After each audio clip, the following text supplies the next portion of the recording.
तूं का जिस्मानी दिलकशी न, तूं त सिंध जे लाड़ वारी कंधीअ ते उलहंदड़ सिज जो आख़िरी छांवरो आहीं, जंहिंखे ॾिसी अदीब बि गज़ल विसारे वेहंदा आहिनि।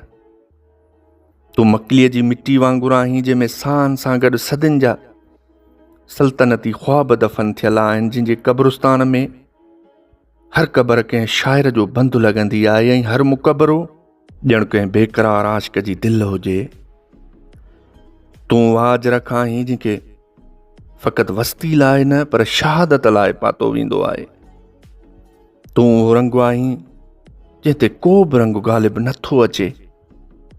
तूं कोट ॾीजी जे भितियुनि ते लिखियल कंहिं ॻुझी ज़बान जी वाही आहीं, जंहिंखे फ़क़ति उहे ई पढ़ी सघनि था जंहिंजी दिलि ज़ख़्मनि जी तारीख़ सां भरियल हुजे। तूं उहो मरहम नगमू आहीं जंहिं सिंध जी मिटी सां जुड़ी सचल जी दिलि मां जनमु वरितो आहे ऐं तुंहिंजो नालो ॿुधंदे ई केतिरनि ई कवियुनि जूं कविताऊं पंहिंजो वज़न विञाए वेहंदियूं आहिनि।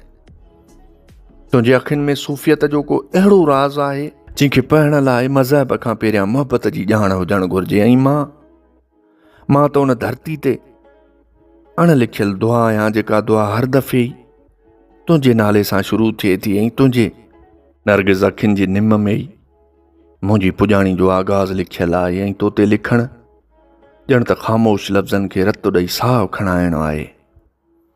ऐं मां उन साह जी रोशनी मां ठहियल हिकु अहसासु आहियां, जंहिंमें सिंध जी मिटी ऐं तुंहिंजो वजूद ॿई गॾु साहु खणनि था।